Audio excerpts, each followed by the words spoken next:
உடுப்பி அப்படின்னாலே சாப்பிட்றது அப்படின்ற மாதிரி ஒரு பேர். உடுப்பி ஹோட்டல் அப்படின்லாம் கேள்விப்பட்டிருப்பேன். மகாபாரதத்திலையும் இந்த உடுப்பி மன்னர் தான் மகாபாரத போருக்கு 2 பக்கமும் சமைச்சு கொடுத்தாரு. உடுப்பிங்கிறது அப்பயே ஃபேமஸ் பாருங்க சமையலுக்கு.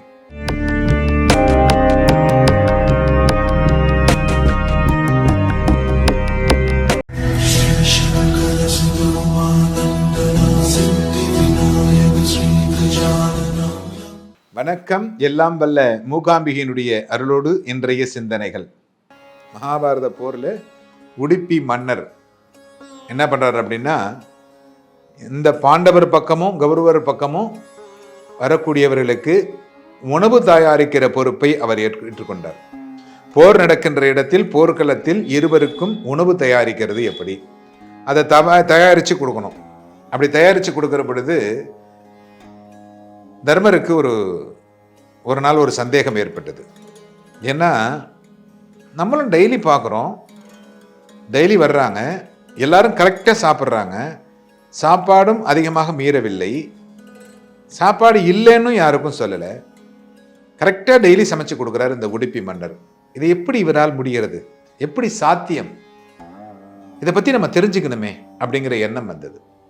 உடனே இந்த மன்னரை போய் கேட்டார். அவர் உடனே சொன்னார், சுவாமி, நீங்களும் கிருஷ்ணனும் வந்து உண்பீர்கள் இல்லையா? ஆமாம். அப்போ உண்ணுகிற பொழுது அதை வச்சு தான் நீங்கள் சாப்பிட்றத வச்சு தான் நான் கணக்கு பண்ணுவேன் அப்படின்னு சொன்னேன். அது எப்படி? நீங்கள் கிருஷ்ணத்தையே கேட்டு தெரிஞ்சுக்கோங்க, நான் அதை சொல்லக்கூடாது, கிருஷ்ணத்தையே கேட்டு தெரிஞ்சுக்கோங்க.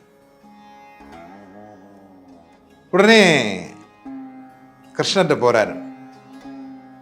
கிருஷ்ணர்கிட்ட போய், சுவாமி இதை எப்படி தெரிஞ்சுக்கிறது அப்படின்னு கேட்குறாரு. ஒன்றும் பிரச்சனை இல்லை, வா 2 பேரும், தினமும் நம்ம 2 பேரும் தானே சாப்பிட்றோம், வா 2 பேரும் சாப்பிடுவோம். அன்றைய தினம் இருவரும் உணவு அருந்துகிறார்கள். உணவு அருந்தி முடிஞ்ச உடனே சரி போகலாம், நாளைக்கு பார்த்துக்கலாம், இது என்ன கணக்குங்கிறது நாளைக்கு பார்த்துக்கலாம். மறுநாள் திரும்பவும் கரெக்டாக வர்றாங்க. அதே மாதிரி அந்த உணவு சரியாக பரிமாறப்படுகிறது. 2 பக்கமும் யாருக்கும் உணவு இல்லைன்னு சொல்லாமல் கொடுக்குறாங்க. மறுநாளும் திரும்பவும் கிருஷ்ணர் வரார். அப்போ ரொம்ப பெருத்த சந்தேகத்தோடு, நேற்றைய தினம் 10,000 பேர் கிட்டத்தட்ட இறந்துட்டாங்க, இப்போ 10,000 பேர் இறந்துருக்கிறாங்க அப்படின்னா அந்த உணவு மீந்திருக்கும் இல்லையா இன்றைக்கு, ஏன் அது மீறவில்லை? இப்போ வர்றவங்க எல்லாரும் கரெக்டாக கொடுத்துட்றீங்களா, எப்படி இது அப்படின்னு அவர் கேட்குறார். இப்போ இந்த உடுப்பி மன்னர் சொல்லுகிறார், சுவாமி நீங்கள் 2 பேரும் சாப்பிட்றீங்க, 2 பேரும் அமர்ந்து சாப்பிடுகின்ற பொழுது எத்தனை கபாலம் உருண்டை கிருஷ்ணர் சாப்பிடுகிறாரோ அத்தனை 1000 பேர் இறந்து விடுவார்கள் இன்றைய தினம் என்று நான் புரிந்து கொள்ளுவேன். அதன் பிரகாரம் என்னுடைய சமையல் தொழிலாளிகளுக்கு இதைதான் செய்ய வேண்டும் என்று நான் கட்டளையிடுவேன்.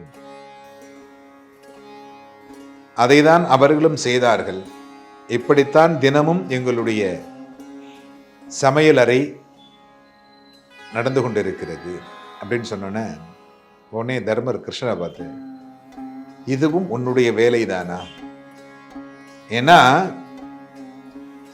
இந்த மகாபாரத போர் நடக்கிறது அப்படிங்கிறது கிருஷ்ணருடைய முன்னிலையில். அவர்தான் எல்லாவற்றையும் தர்மமான முறையில் நடத்தி கொண்டிருக்கிறார். தர்மம் ஜெயிக்க வேண்டும் என்பதற்காகவே கிருஷ்ணர் நம்மோடு இருந்து வாழ்ந்து நம்மை வழி நடத்துகிறார்.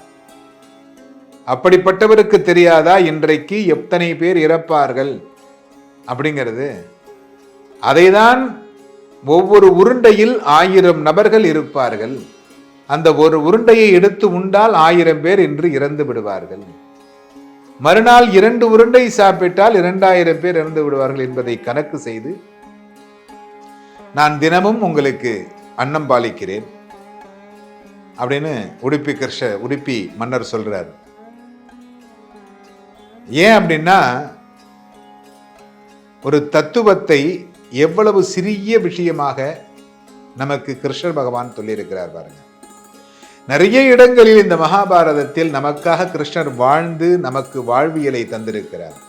அந்த வாழ்வியலை புரிந்து கொண்டு நாம் வாழ வேண்டும் என்பதே நம்முடைய ஆசை. எல்லோரும் இன்புற்றிருக்க சுவாமிநாத சுவாமியை பிரார்த்தனை செய்கிறேன்.